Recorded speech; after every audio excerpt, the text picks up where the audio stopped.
Hi there, and welcome to the Skylight Books author reading series. If you'd like to learn more about us and our many upcoming author events, please visit skylightbooks.com, where you can browse our inventory, buy books, and join our Friends with Benefits Club. You can also follow us on Twitter, Tumblr, and Facebook. To speak to a real live bookseller like me, please call 323-660-1175. Thanks for your support, and enjoy.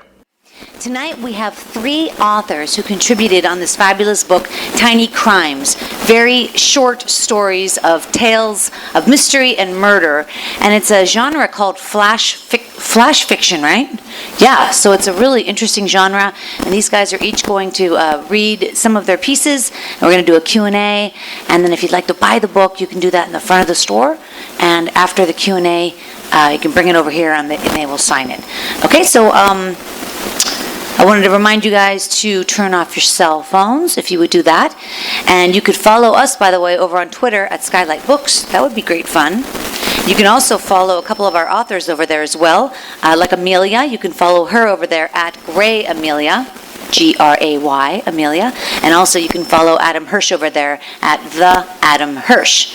Our other author tonight, Brian Evenson, you can find him on Facebook. So without any further ado, you guys, please put your hands together for Brian Evenson, Amelia Gray, and Adam Hirsch. Okay. Great the feedback. Okay, let's make sure we get that off. Okay, thanks. They might be dueling. Hey everybody. Hello. Thanks for coming. I'm in charge. That's good. Because I started talking. Yay. So I think because this is flash fiction, they're super short. Even our pieces are short, I think. Did you write a short one? Yeah, it's very short. Okay. Mm-hmm. What did they say? Fewer than 1,000 words? Mm-hmm. I think that's right, yeah. Okay, yeah. So that's fun. And I think what we're going to do is read all of our own.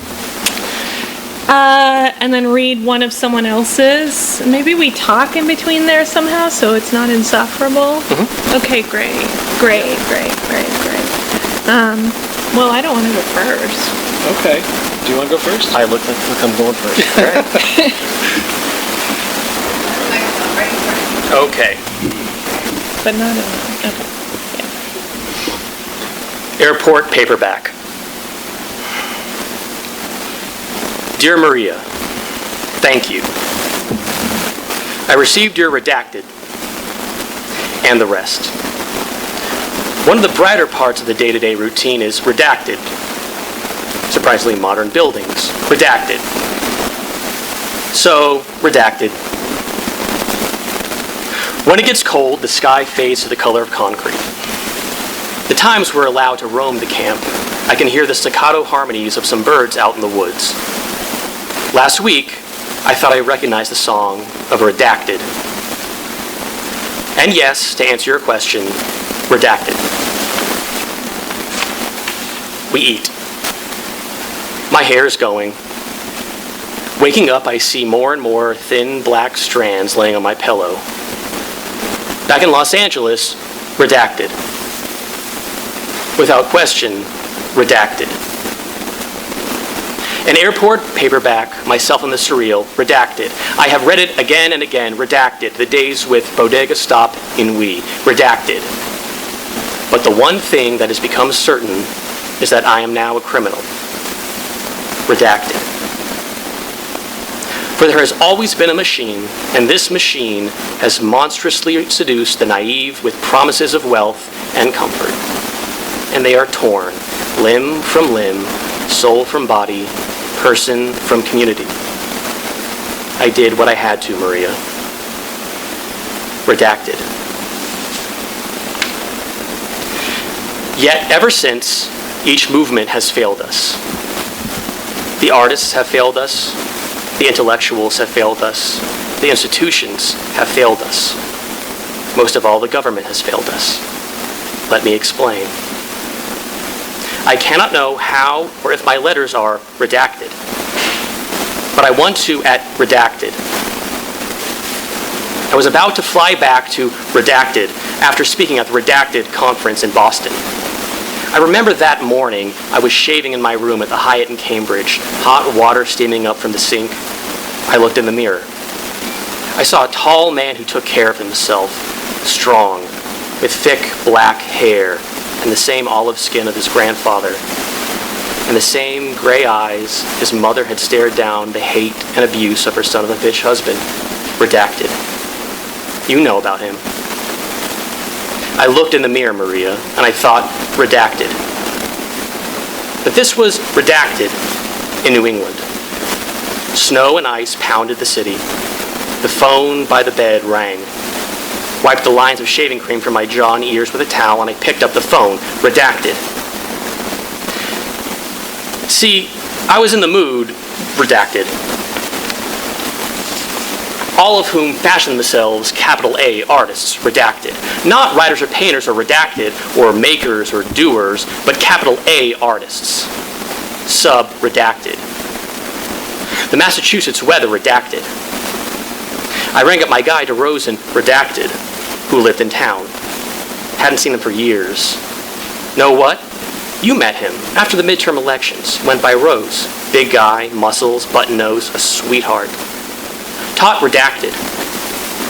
Brilliant man, but he smelled like Thai detergent drug bar noir. Remember? Rose came and picked me up, and he and I redacted. Cheap red wine from coffee mugs, redacted. Herbie Hancock rolling spliffs, and he showed me his piece, a nickel-plated 45 from his friend. By redacted, we realized we'd lost track of time and needed to get moving. Redacted. The ice coming down on the roads. Rose and I walked redacted between the weed and the redacted chicken biryani. It happened. The manager, a short man with glasses, had a humorless demeanor. I stayed by the door. Rose spoke to him. They were talking when the power went out. Redacted. The woman had tears in her eyes, gripping the parka she had on over her sari. We pushed past her and ran out. The money went to where it was needed. It was an act of love, and love is only courage in the face of death.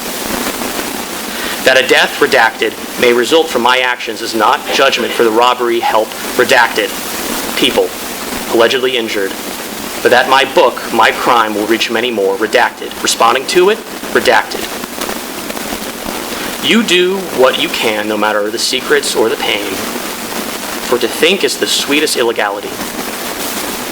I believe it is worth holding out against certain persuasive eventualities. History may give context, redacted, El Grito del Popolo, right? Redacted. For human unhappiness is evidence of our own mortality, and redacted. Justified deportations, redacted. Because what good is theory in the face of survival?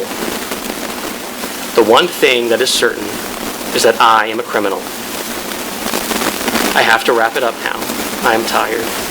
My hand aches. Tell redacted I miss him. And to Strong, redacted. And I can't redact it because I don't redact it. So please tell him redacted. Please, Maria. Please tell him that with all my heart, I redacted. Love, Julian.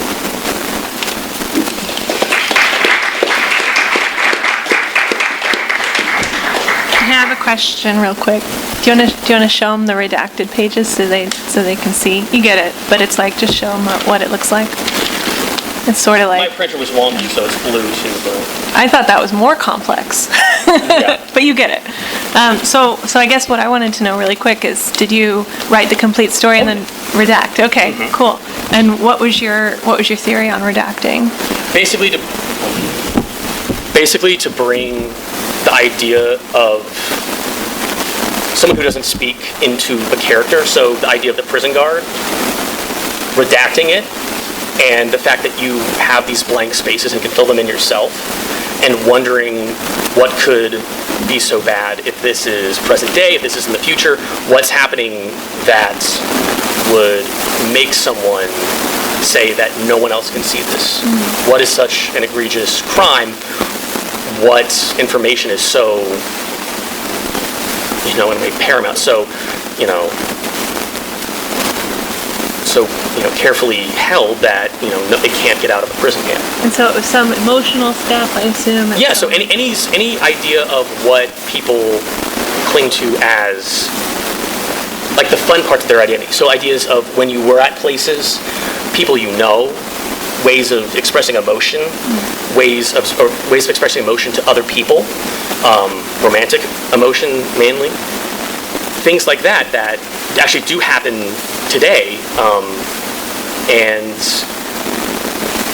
wondering what could be in the blanks, and this idea that he did commit a crime. What would the crime be, and was it a worthy crime? Was it a horrific crime? Was it justified? Was it unjustified? What happened? So to make a reader actually have to ask themselves that question kind of brings them into it about, what do they consider to be a crime. So basically, to make it fit into 1,000 words, you deleted the crime. No, it actually fit under 1,000 words before. Okay. All right. No, that's good. Yeah. No, I showed up to play. Okay. I came to play. It's funny. My friends. My grandfather was in Pearl Harbor, and we have all his letters that were sent back, and a lot of those were redacted too, and we also have the originals as well. Mm-hmm. And the funny thing is, often the things that are redacted are things like, we had peas for dinner, and that would seem suspicious somehow, I guess, because there was no meat, and so there was a weird mix of things that seemed like they were relevant and things that seemed like they were not relevant. Yeah, well, I mean, it's just even like the species of the bird is redacted because it's you can locate wherever something might be because you know what type of bird might be there. So things like that, like peas, are things that you might consider to be just trivial, but again, why does this prison guard who doesn't really speak or is never described and is kind of this, like in the real world, this faceless specter looming over it, why do they redact what they do and what's going on in the world that has created that sort of situation? My grandpa was at Pearl Harbor too. They probably were the same grandpa. Oh my God! Okay, thank you. We'll just leave that there. So I'm going to read next. Is that all right Yeah, with you? that's great. Is that okay with you? Great. Is that all right? Great. So this story is kind of conceptually a little weird because it's short. You can do a lot of funny stuff. But so I was interested in the most common ways to die and the most uncommon ways to die, and I looked up those two lists and then made two characters: one who is trying to die in the most common way, and then one who is trying to die in the most uncommon way. And then I had them fall in love. Okay, so this story is called "The Odds." He had seen her around for months, but first gathered up the courage to speak to her the day he found her sunbathing on the roof of the apartment complex. "You'll catch cancer doing that," he said. "I hope I do," she said. He immediately asked her out. At dinner, she ordered the meatloaf smothered in gravy with a side of sliced bologna and a turtle cheesecake, and ate it all grimly. "Do you really think it'll work?" he asked. She looked very slim, as if the processed meat slid right through her. "It might be collecting in my heart," she said. "I could look perfectly happy until it happened." "That's how it was with my aunt," he said. "But wouldn't you rather not be part of some sad statistic?" She sliced a thick triangle of bologna. "You're a statistic either way," she said. "You were saying you took up diving?" Fantastic. He'd hired a boatman who didn't remark on all the bloody meat he brought with him in a cooler, and only frowned and looked away when he dumped the contents of the cooler into the water and went in after. "I thought for sure it would work," he said. "But I didn't get so much as a nibble from a grouper, let alone a shark." "Maybe it was the wetsuit," she said. "You could try it somewhere warmer, where you could have more flesh exposed, someplace tropical, lots of falling coconuts." He considered this. It would cost him another month's salary, but what was the point of making money if not to spend it? He wasn't the type who hoarded funds to eventually give to his children, who didn't exist at the moment, and if they ever did, would probably live in a society where currency had no meaning. The odds were good. "I would love to see you again," he told her at the end of the night. "Seems likely," she said, lighting her next cigarette with the last. She offered him another drag, but he passed it up too easy. They were newlyweds when the carnival came to town. They walked to the fairgrounds holding hands. She sipped alternately between a soda and a beer as he considered the different rides. A kiddie roller coaster worked its way around a track in low dips. Children ran in and out of a fun house with two-way mirrors and slanted floors. Towering above it all, a creaking metal contraption threw its passengers from one side of a bench to the other, while they shrieked, holding a single padded bar for safety. "That one," he said. She frowned up at it. "I'll stay here." "Come on," he said, "it'll be fun, and you never know." She held his soda while he waited his turn for the metal tower. A family of 4 was ahead of him, and when it came time to board, the 5 of them were seated together on the bench. "When I was a little girl," one mother said, one of these flew off its rails at the highest point. It went 30 feet before landing on top of a batting cage. Her children were shoving each other and screaming. I told them the story, but kids don't care.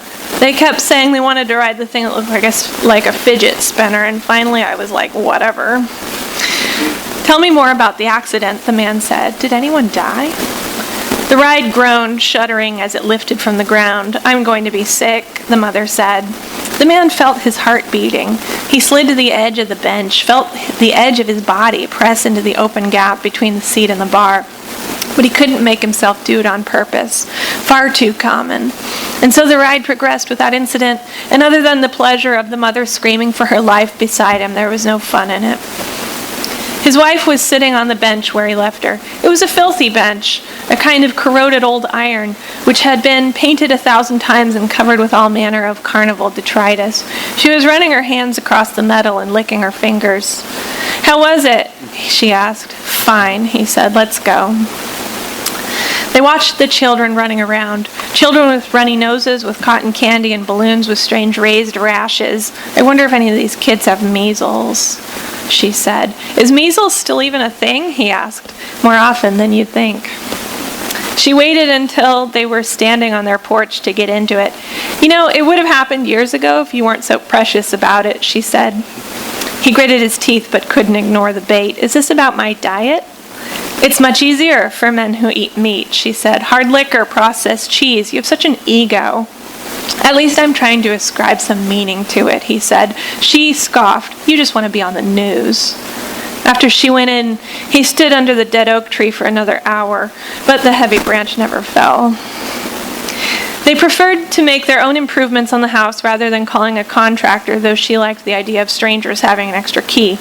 He insisted on doing all the painting. She tried half-heartedly to trip over a few loose plywood boards, and at one point sampled a bit of the paint, but gave up and returned to the couch.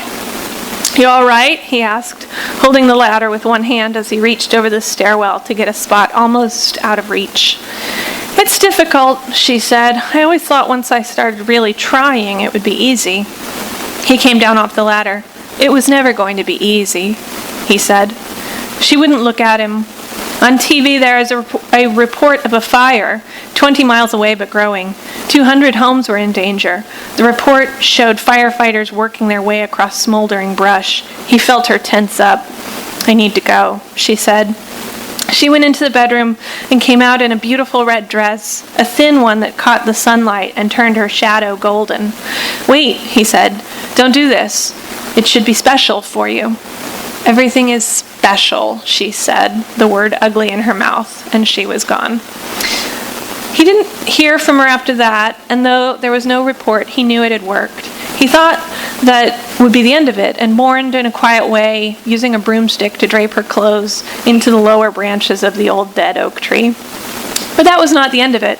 Not quite. A few weeks after the fire was contained, the city investigators found a woman's body near the worst of it, a perimeter of gasoline, proof enough that she had played some part. They showed an aerial view on the news, and though her remains had been removed, it was possible to see their outline in the clearing, arms spread in the center of a charred halo of accelerant. The reporter describing the scene fell silent, and when her voice returned, it was choked with emotion. "It's almost beautiful," she said, stammering off script. "The way she's so perfectly presented, it's so unusual. Stunning, really. Investigators will be studying this for years to come."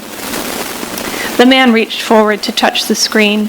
The ashes of flesh and wood, the outline of her body seared into the earth. It was the most beautiful death he had ever seen. She would have hated it.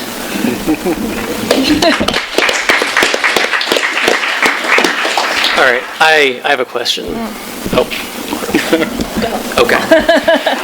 Did you have the idea of the two different types of people and their approach to death conceptually before you began the piece, or was it something that developed as you were writing it? Yeah, it was conceptual right away, and that's kind of a flash fiction thing for me. Is like the shorter the story, for me anyway, the kind of thinner the concept can be, or like more conceptual the origin can be. So yeah, I was really just kind of hung up on the most common ways to die and the least common ways to die.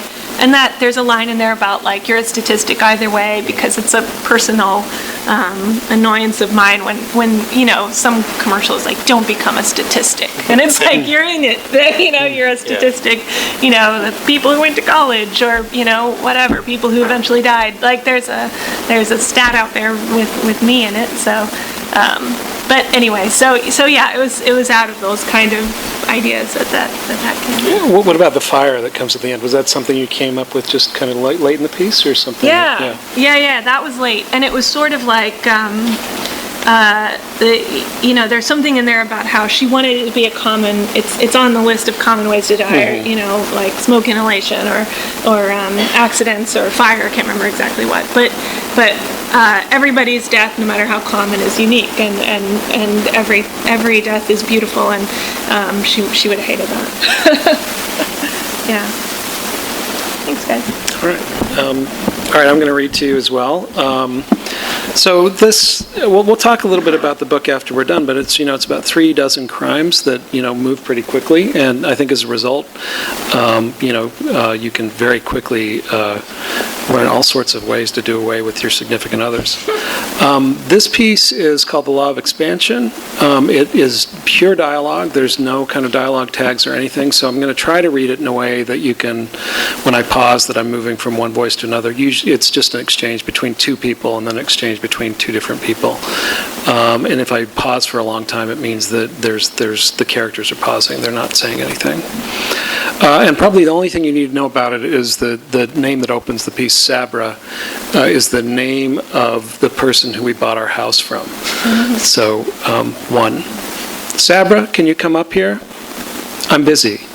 You're always busy. I wouldn't ask if I didn't need your help. Oh, all right. How did that happen? It doesn't matter. Is he dead? What do you think? Of course he's dead. See, it comes right off. Jimmy, why would you show me that? What's wrong with you? Sorry. Here, you take the legs and I'll take the heavier half. We'll have to tuck his head into the shirt somehow. It'd be a lot easier if he was wearing a t-shirt, but at least this shirt is baggy. Between the two of us, we can't move him, Jimmy. We got to leave him there. Why? Why? For the police. They have to come and take pictures and all that. The police? Oh, I don't think there's any point in bringing the police on this, do you? Yes, of course I do. That's what the police are for. I think that would just complicate matters. Besides, they're already so busy. Well, we definitely have to tell Mom. We definitely shouldn't tell Mom. It's her boyfriend, Jimmy. It's Dale, for God's sake. She has a right to know. Was her boyfriend. Really, Sabra, you can't tell Mom. God damn it, this is just like Mr. Emmons all over again. I can't believe you'd say that. This is nothing like what happened to Mr. Emmons. That was a complete accident. So you're saying this wasn't? Of course it was, but it was a completely different kind of accident. We really should get him out of here and clean up. How did it happen, Jimmy? Oh, these things happen. These things happen? Just what is that supposed to mean? I swear to God, Jimmy, I was right. This is just like Mr. Emmons all over again. It's not at all like Mr. Emmons. All right then, prove it. How did it happen? I was just sleeping in bed when suddenly I heard something. I sat bolt upright in bed, and there he was, looming over me. I'm pretty sure he was planning to kill me. I hardly had time to think. I just lashed out. Why would he want to kill you? How do I know? I'm not in his head.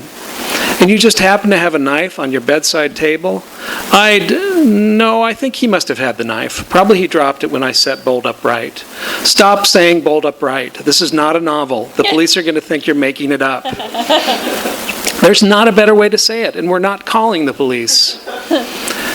Anyway, probably he dropped the knife when I sat suddenly up.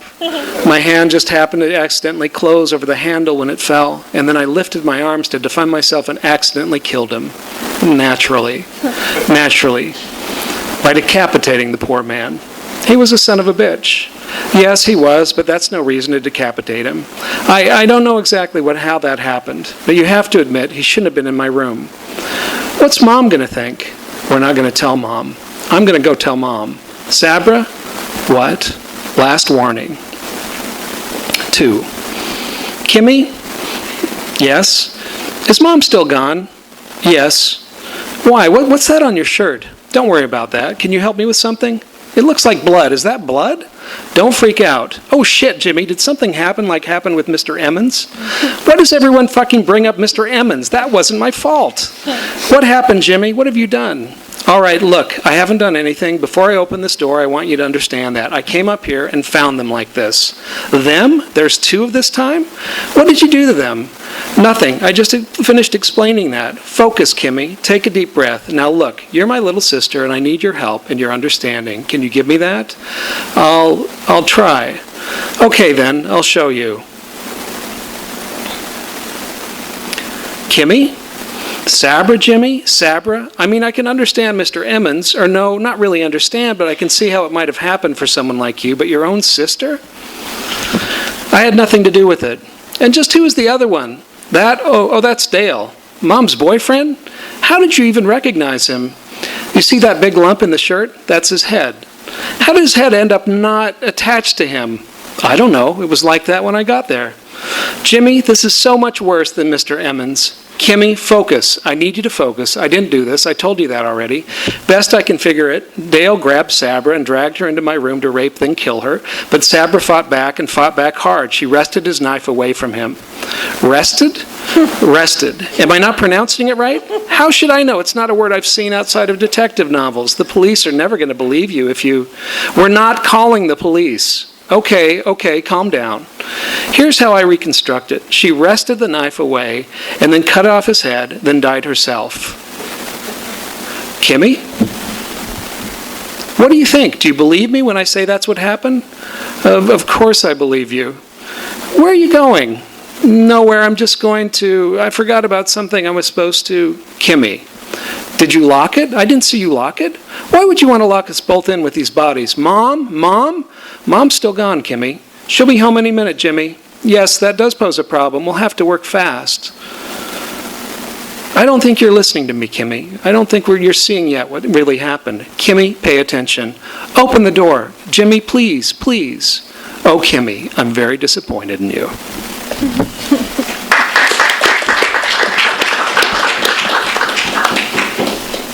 I was thinking it could be a play at first, but then I was thinking there's some special thing to it being these disembodied dash people. Yeah, maybe. Yeah. I wrote that for this and didn't think of it as a play, but that of course it only has dialogue in it. So I wonder how you would. Yeah. There's something. It'd be a very gruesome play.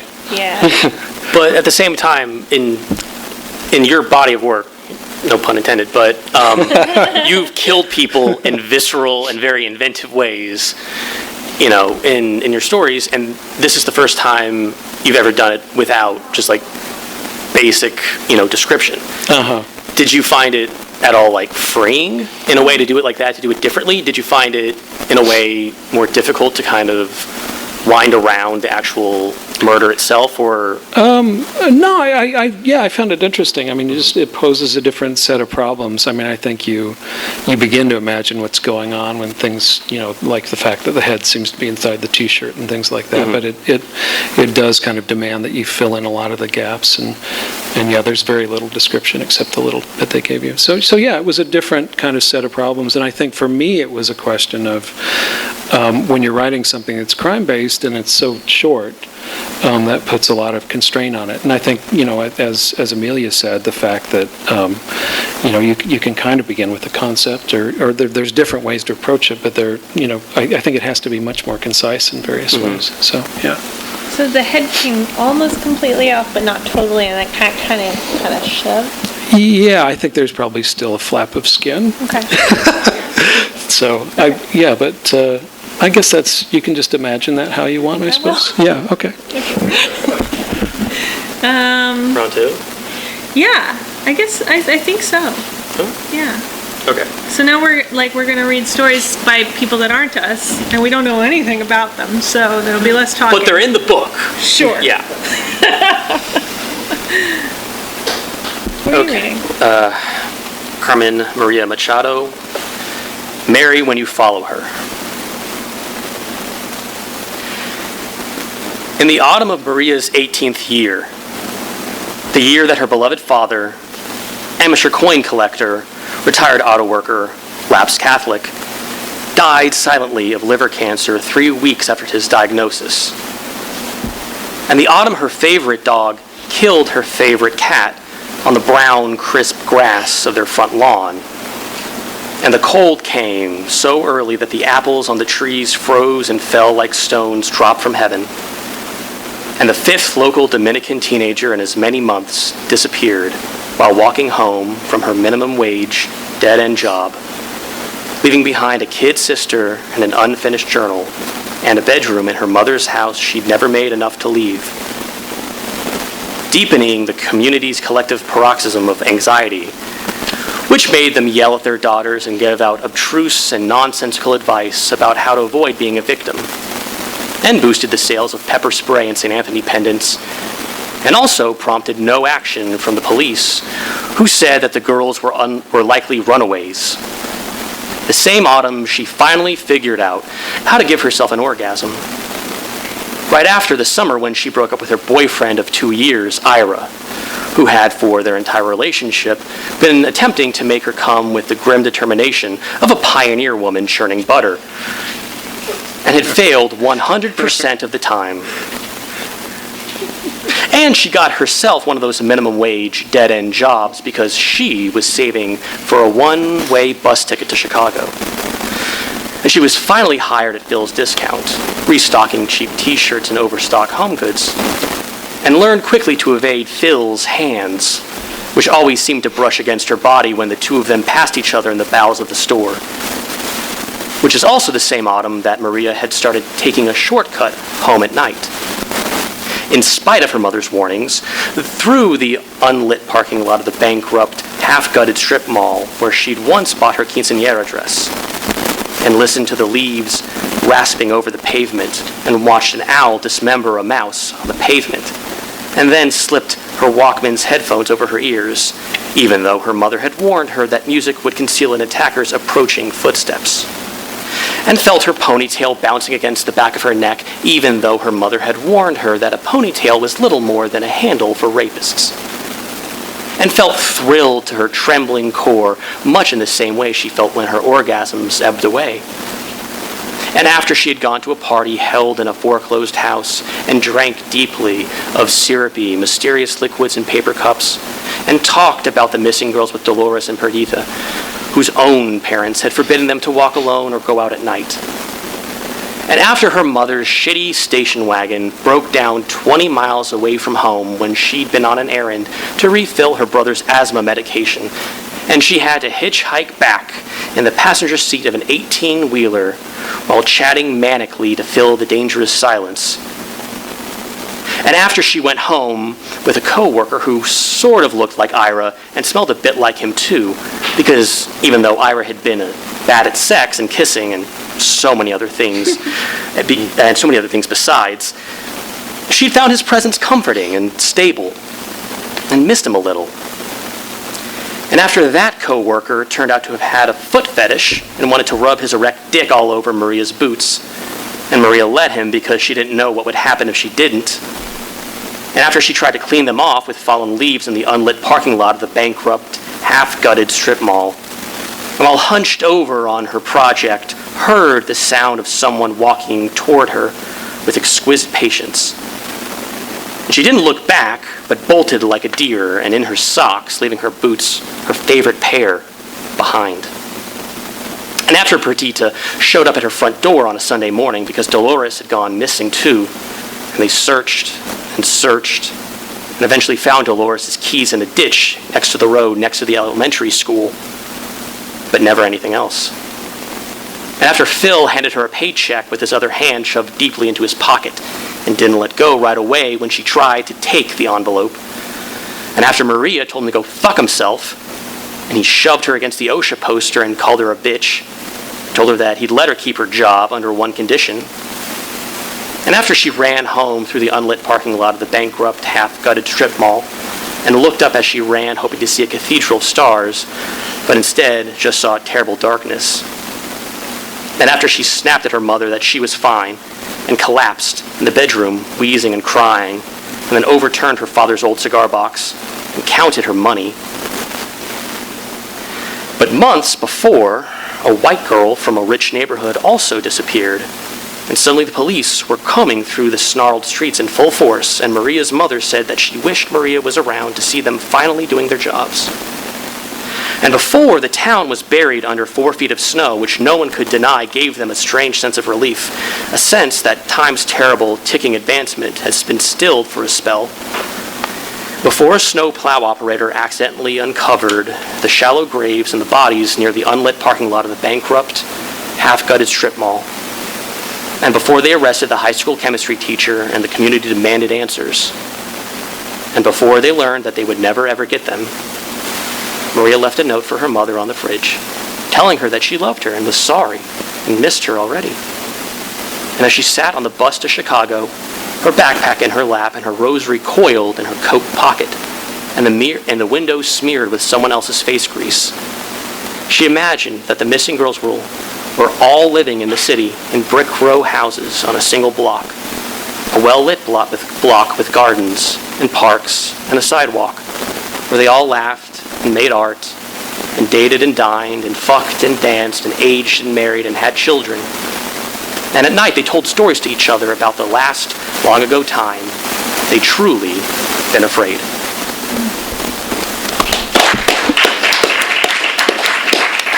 That's good. It's so good. That's good. That's very good.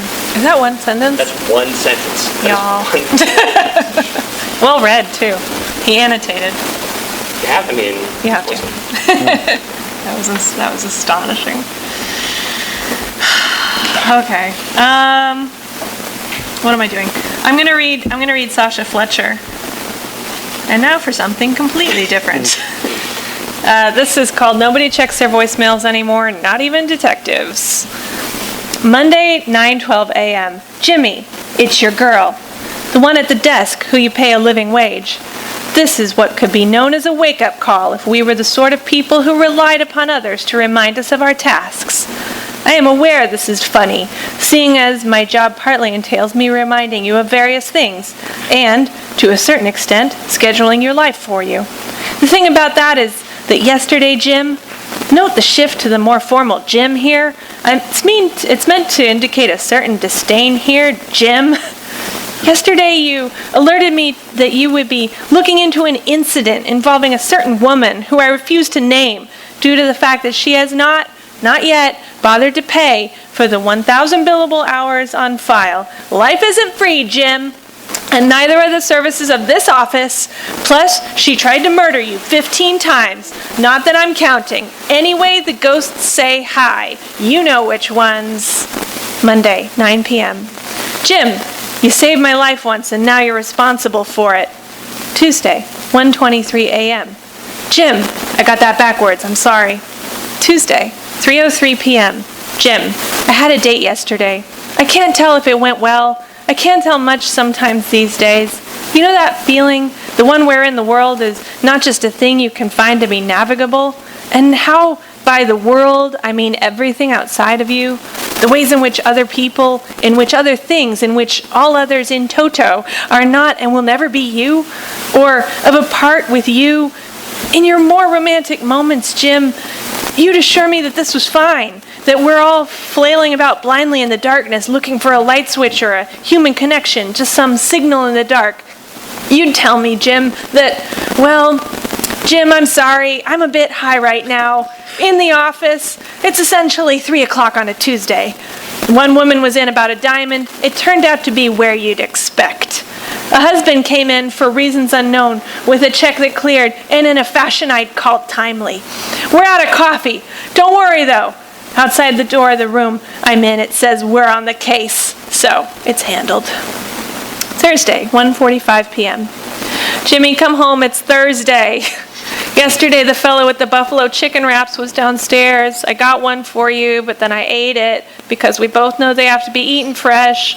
I know that I saw that man I told you about again. It was as though a light shone down on us from beyond. I held his hands in mine and asked if he'd fuck me in the bathroom. He did! You can't trust a man who wouldn't do a thing like that if you asked him, Jim. I will either burn him in effigy or have dinner with him later, tonight. If he tries a single thing without my asking, I will put one in his kneecap. When you hear this, if you do not smile in appreciation, I hope you never come back, Jim. I hope you stay wherever the fuck you are. There is a pile of clues here just waiting for you. If you'd only bother to look for them, I swear to God. Sunday, 12:10 p.m. Jim, it's Sunday. I made that man stake out your apartment with me. I wore a wig. I gave him a fake mustache, and I intend to make him keep it. Jim, you haven't been home or to work. I know this because I've got my ways. It's why you hired me. I burned sage around your door. I feel like there's some fuck-to-death ghosts in your life, Jim. But I feel like you're maybe okay with this. I feel like maybe letting them eat your heart out is what you need, Jim. I feel like for some reason you're the kind of person who could need a thing like that. Why in the world that could be, I would not say. Sunday, 11:50 p.m. Jim, when I was a girl, were I ever a girl? I went by Rebecca. I was the kind of girl a boy'd swim across a lake and run through a meadow at dusk for, a boy who'd break curfew just to smell the kind of promise a girl like me contained. I was, those summers, a promise. I was made of the kind of stuff you beat your heart off to. I dreamed of a boy, the kind who'd swim across a lake and emerge, his curls dripping with water, soon to dry in the sun before it fades, running through a meadow, needing me like air. I called him Bob in my heart.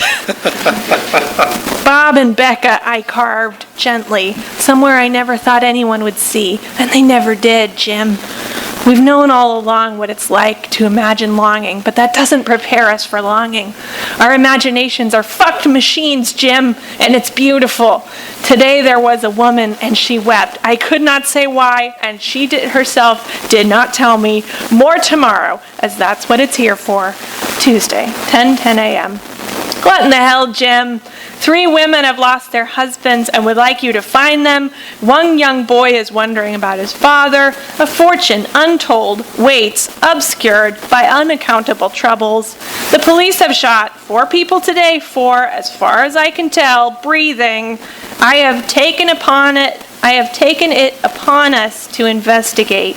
The office took a vote this morning. It was me and the ghosts in favor, and the opposition has yet to return our calls. That's the news from here, Jimmy boy. All else forthcoming.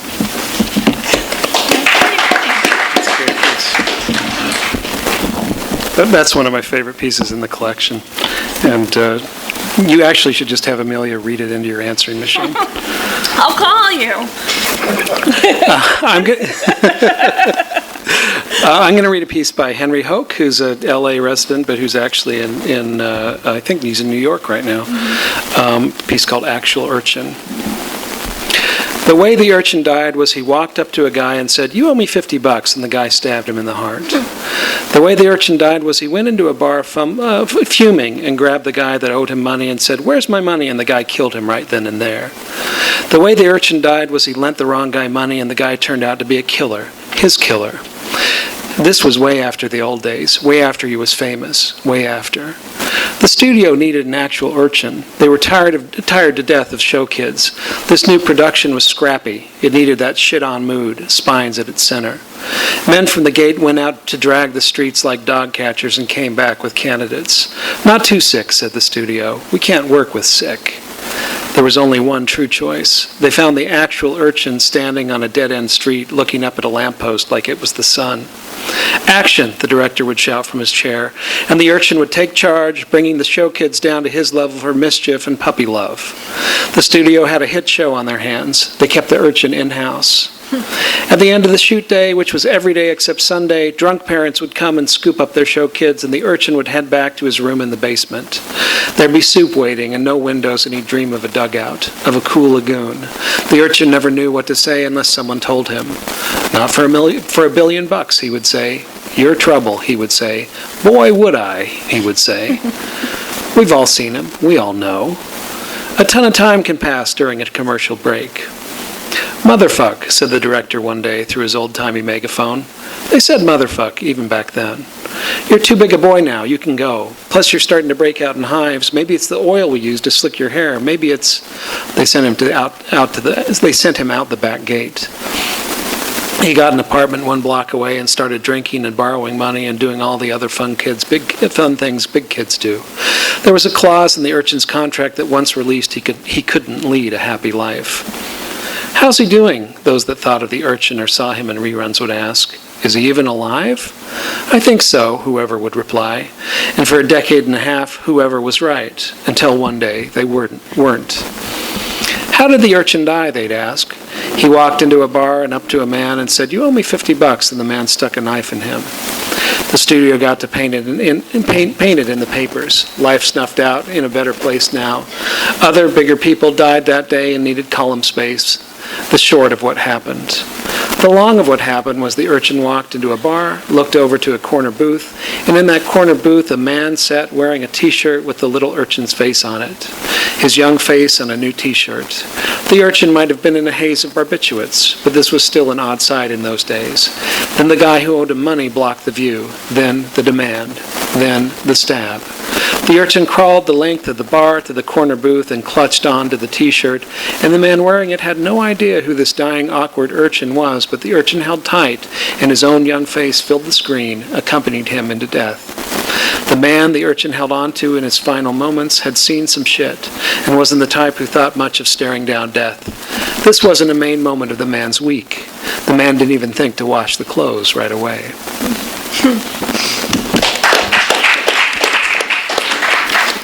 Crimes. Crimes? Yeah. I love it. So this is, it's an anthology of about 3 dozen, little more, 3.5 dozen crimes. And, they're let me just read you a little bit of the table of contents. Not the table of contents, the index. Page 7. Yeah. Page 10. Let's see if I can find this. The index, I think, is very revealing because it gives you a sense of the kinds of things you get in this. Oh. Coffee. Coffee cup swiped off desk by cat. Office out of coffee. Coffee shop. Coffee stain. Coffee with chocolate cake. Collective paroxysm of anxiety. Confession. Confession in park. Corpse's hair. Crack cocaine. Crawfish. Crime scene. Criminal realizing that one is a. Curfew.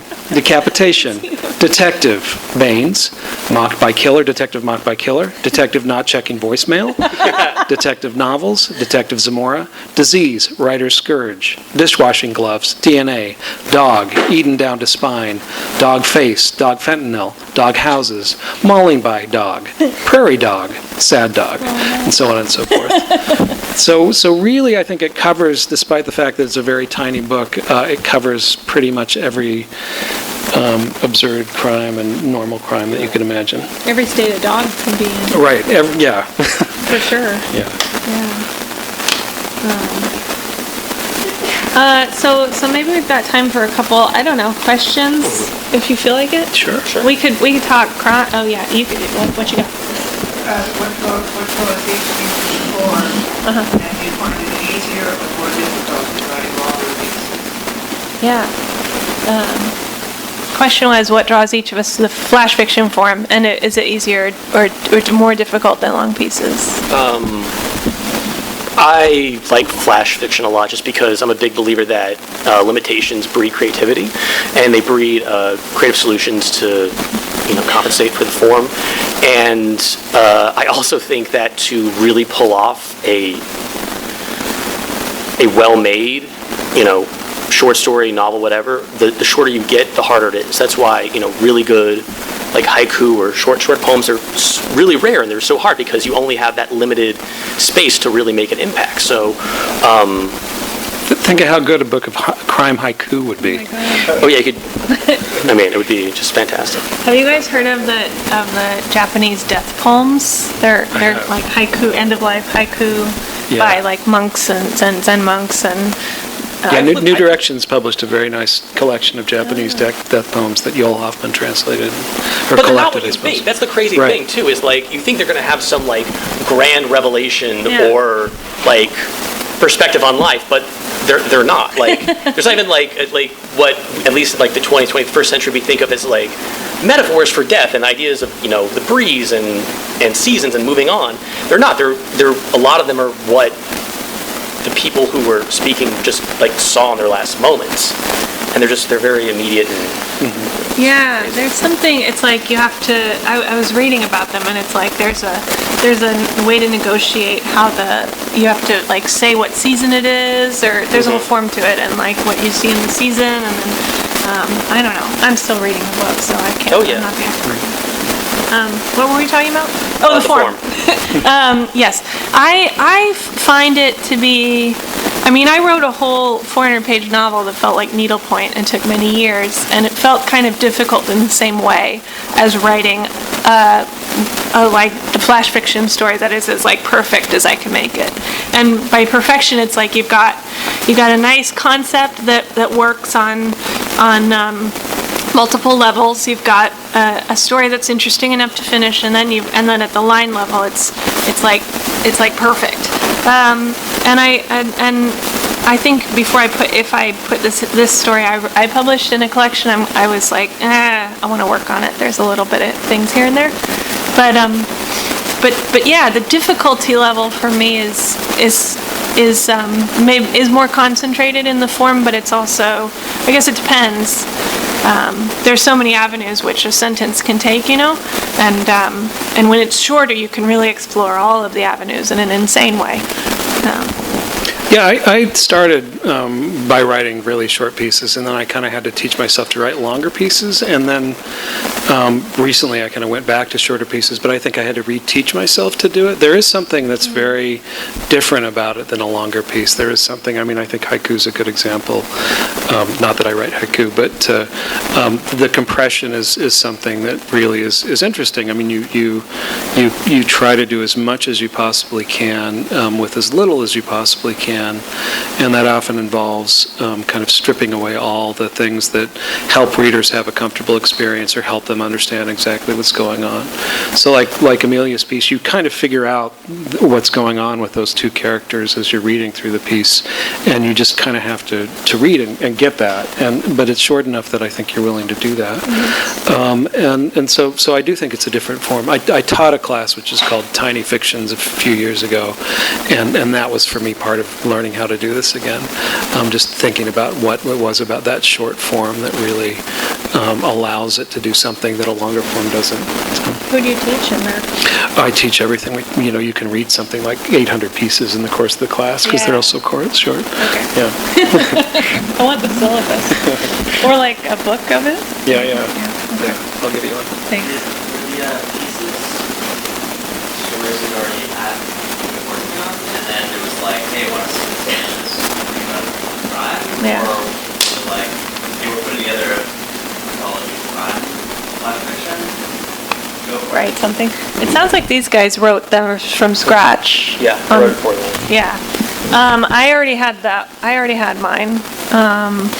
But I kind of write about criminality or crime sort of a lot, and so Lincoln, when he asked me, I was saying, you could reprint Gutshot, the title story of Gutshot, which is about a guy getting gut shot, and he was like, because he had originally printed that story, I think, in Gigantic, but yeah, he wanted something newish, so yeah, it was already done, but not out there.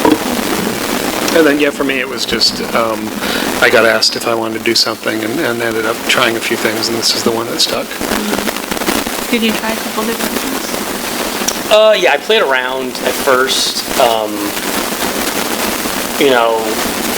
like talked to Lincoln briefly, and it was right after the election, actually, when I spoke to him, and he was like, don't think noir. Is basically what he said, like, don't think noir, think about crime in different contexts, about what could be considered different crimes. And so, and I kind of went from there. So I played around with a couple things, and then I got the idea of,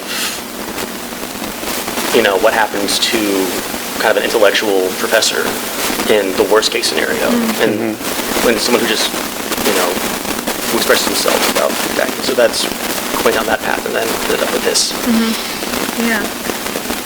Yeah, I had written mine after the election, so it was pretty new for me. I just happened to be writing about crime 100% of my time, so. Any other questions you guys have? All right. All right, ride the snake. Yeah.